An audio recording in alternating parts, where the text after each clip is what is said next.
Igandean, adunak herritarrek omenaldia egin zioten Javier Zabalari. Bertako udaletxean 12 urtez zinegotzi eta 16 urtez alkate egon ondoren. Eguerdiko 12etan hasi zen jaia, eta bertan dultzaineroak, txistulariak, dantzariak eta bertsolariak gerturatu ziren Javier Zabalari harrera bero egiteko.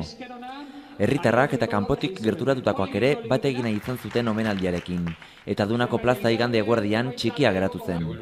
Ekitaldiaren ostean, Zabala sagardotegira joan ziren bazkari legea egitera. Patxi, ikusten dugu ja omenaldia prestu zuela, ze ekintza antolatu dituzue? Pixkatinko dugu lehen da bizi harrerak izan dultzainerokin etorriko gea, eta gero aurrezko bat dantzatuko gea, eta arku bat egingo dugu, behakin zinegotzi lanetan da habilitako jendeakin. Da hortik pasatak kiosko joko da, eta gehoan ja, ingo ja, pankozik erabide bertako idazleak idatzi bat irakurriko du.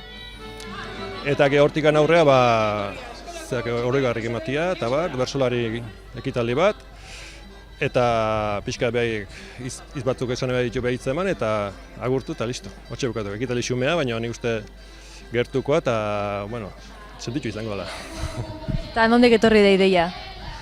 Ideia aspaldikan gabiltzan bueltaka burun genukan, jala urte pasaia beak udalgintzako lanak etortzi zituna, eta beti organ neukan, baina bate beste lana eta beste.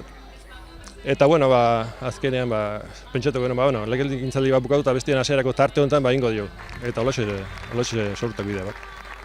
Usten da, herritarren artean nahiko pozik hartu dutela ez ekintza hau, ikatzen ere guztia etxuten ari dira hasteko?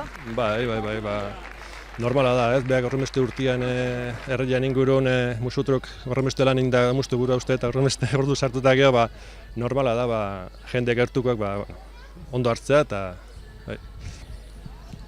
Eta hori ere egindako lan hori eskertzeko ere balio du, ez? Dudik gabe, eskertu eta animatu eta Eta bada pertsona bat